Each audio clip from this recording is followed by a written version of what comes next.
What's going on, y'all? Welcome back. Got another review for you guys for Friday Night Smackdown. This show, it was short and sweet, but they did a lot of things right this episode, and a lot of things booking wise. And I'm gonna get to it, but they started off with RK Bro. RK Bro basically came on like they said they was gonna do for Monday. And basically made fun of the Usos for not being able to do anything on their own without the big dog, without the head of the table. You know, that's basically what their promo was saying. Like, oh, they can't do this or do that. You know, we demand that Roman Reigns come out here himself and give us the answers since he got to give us the answers apparently. And when when they called Roman out, Sami Zayn came out instead. I try to remember who came out. But yeah, Sammy came out and basically doing his stick like he was basically like Cedric Alexander from Raw with the Hurt Business with MVP and Omos. He thinks he's a part. Though with Sammy he acknowledges that he's not officially a part of the bloodline, but he liked to think he could speak for the bloodline and stuff like that.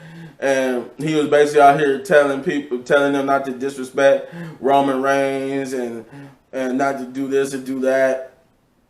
And that he said, I would like to, because I'm the locker room leader, because I'm this and that, I would like to think that I could tell you guys that nobody wants to see this unification match.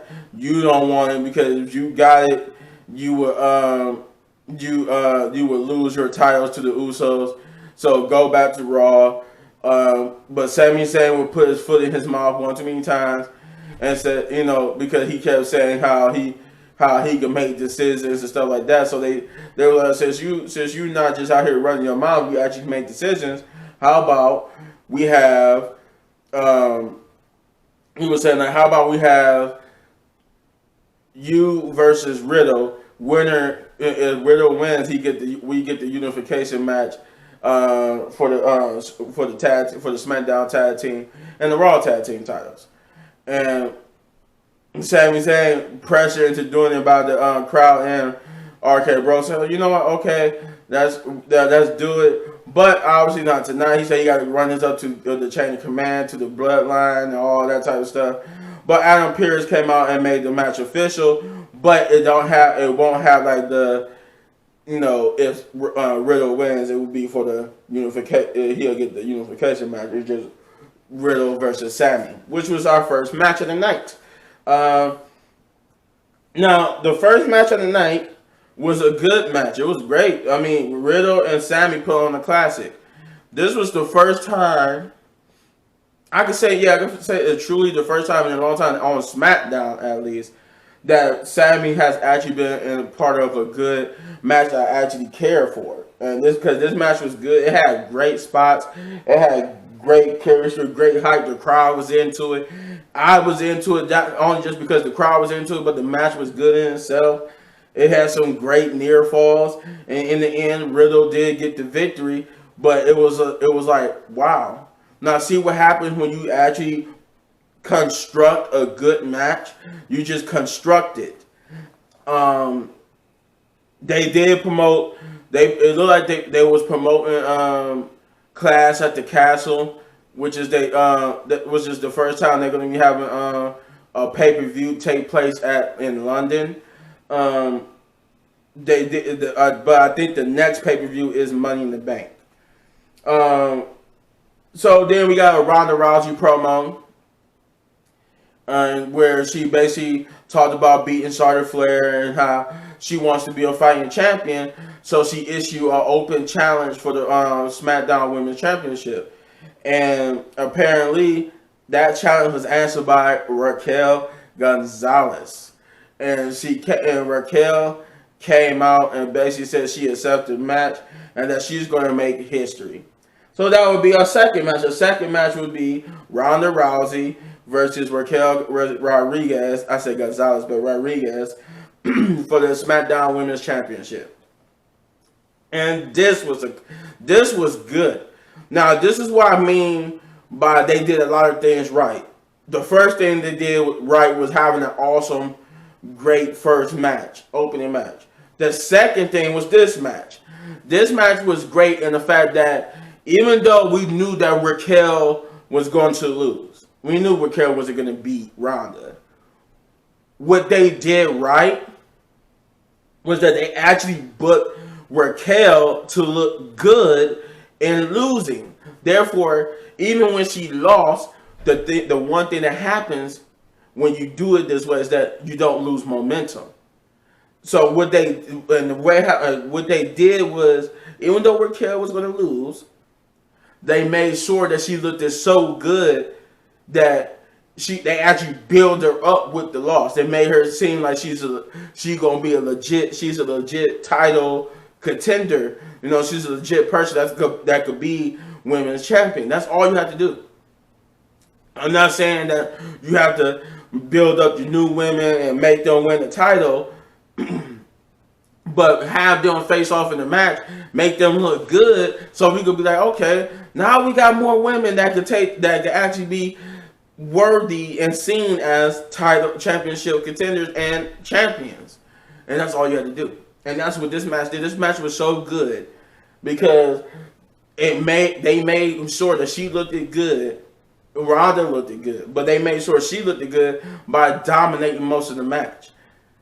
But having Ronda have some domination, but getting dominated, and the fact that Ronda didn't beat her with the submissions or the Piper's Pit. She had to beat her by rolling her up, and that made it look good. That made her look good because she couldn't be beaten by like she beat Charlotte or other people, and that's what they did here. And that's why this match was good.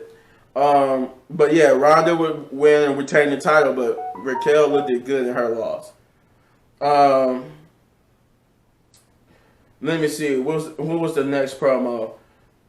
It said, oh yeah, we got a promo for Madcap Moss, who basically was talking about how the sky's the limit for him. They're asking him what was next since he had the biggest win in his career, and he basically said that that the next thing he wanted to do was go on to keep climbing the ladder of success, get the Money in the Bank briefcase, and he basically alluding to eventually wanting to become champion, but he would get attacked by Baron Corbin, who would ruthlessly beat him with a chair, and then put the chair, like wrap the chair around his neck, grab his trophy, and use the trophy to slam down on the chair. They basically hurting Madcap's neck, and Madcap had to be stretchered out. And then right before he got put in, right before he got put into the ambulance, Corbin made a terrible joke. Said, he said, "Hey, what do you call the place that they taking you?" And then he said, "A mospital." The third match was the next title match, which was Sasha Banks and Naomi versus Shayna Baszler and Natalya. Now, this was an okay match. Now, it wasn't. After the first two spectacular matches, I'm not saying this was a cool down match, but it didn't have that much oomph as the other two, but it still was a good match nonetheless. They gave time to Shayna, and it just wasn't like a quick match. They got a little bit of a decent amount of time, but yeah. But in the end, Sasha and Naomi will retain and beat Natalya and Shayna.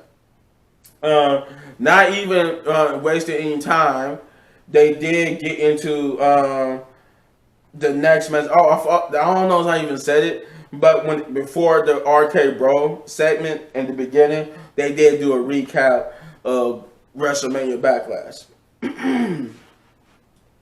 But yeah, now this match, it was weird to have this be. I would have had this would have been one of the first couple of matches, but the last actual match of the night was Kofi Kingston versus Butch. It was an okay match. It wasn't something I really cared for, but it was great to see that Butch actually getting a victory here. It just hurts me to see Kofi Kingston in this tag team division when he's a former champion and having this championship amnesia, like he's not a former world champion. But nevertheless, Butch got the victory here, so that's good for Pete Dunne or Butch. And then they ended the night with the main event, or which is the main event promo, which is Roman Reigns coming out after earlier commenting on the fact I forgot to say that this was after the whole Sami Zayn match and he lost.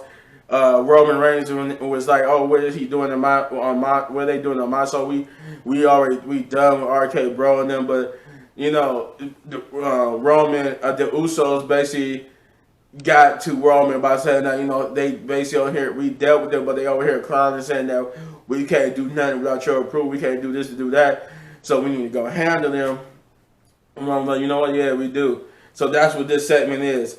This segment is that Roman basically came out and did his whole acknowledge me, and then he talked about how we out here to do what we always do. We smash people and we smash them. Then we come out here and tell you who's next. We smash John Cena. We come out here. We tell you who's next. We smash Brock Lesnar. We came out here and tell you who's next. But he said, at least for me, there is nobody next to. Everybody's afraid to step up to me. And then he said, but the Usos got unfinished business with RK Bro. This would bring out RK Bro, who would basically come out and say that Randy Orton, and I never saw this coming, but he actually stuck up for John Cena and saying that John Cena was more of a man and more of a man and competitor and star than Roman Reigns would ever be. And I'm like, wow, you got Randy cutting really a face promo about another wrestler that he basically kicked his father in the head. That was actually, I was not expecting that, but that to me was like the highlight of that whole promo, that Randy Orton actually cut a face promo about John Cena. But yeah, they basically would argue back and forth, and then the Usos, which Roman Reigns didn't take exception to, would actually agree to the match next week. Would agree to the match. Next week for next Smack for I don't know that it was gonna be Raw and SmackDown. I forgot that part, but it will take place next week. I think it's gonna be on SmackDown. And Roman and they was up there because they were like, they ended the promo saying about, but once we beat you, it's gonna be 2 tires over here, 2 tires over here, and 2 titles right here. And Roman raised up his titles, and the RK Bro, and they was like, oh, okay. And then Riddle flashed